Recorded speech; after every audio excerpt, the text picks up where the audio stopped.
ఇక బీహార్ ఓటరు జాబితాల ప్రత్యేక ముమ్మర సవరణ వివాదంపై సుప్రీంకోర్టులోని justice Surya Kant, justice జోములయ్య Mallya Bagchi bench విచారణ చేపట్టింది. డిలీట్ చేసిన ఓటరు పేర్లను సరిదిద్దే విషయంలో రాజకీయ పార్టీలు అచేతనంగా ఉండటాన్ని న్యాయస్థానం తప్పుపట్టింది. రాజకీయ పార్టీల చొరవతో ముందుకు రావాలని కోరింది.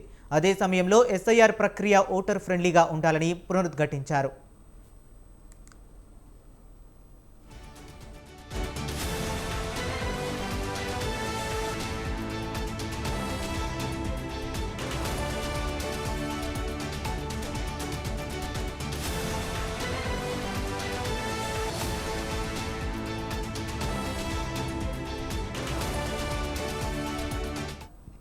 డిలీట్ చేసిన పేర్ల విషయంలో ఆధార్ కార్డు లేదా ఏదైనా ఆమోదయోగ్య పత్రంతో పాటు చేసే ఆన్లైన్ సబ్మిషన్లకు అనుమతిస్తామని న్యాయస్థానం పేర్కొంది.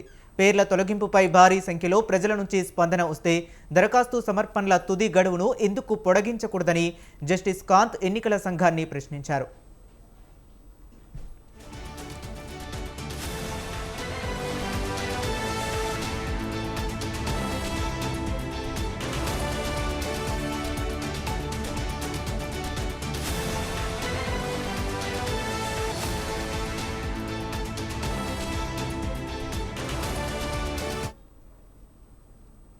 మరోవైపు ఈ ప్రక్రియలో బీహార్ రాజకీయ పార్టీలు కూడా భాగస్వాములై తమ బూత్ స్థాయి ఏజెంట్లతో ఓటర్లకు సాయం చేయాలని కోర్టు పేర్కొంది.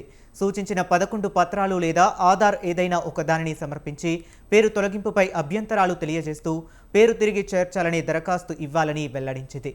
అదే సమయంలో రాజకీయ పార్టీల మధ్య వివాదాలకు ఓటర్లకు లంకె పెట్టకూడదని జస్టిస్ కాంత్ సూచించారు.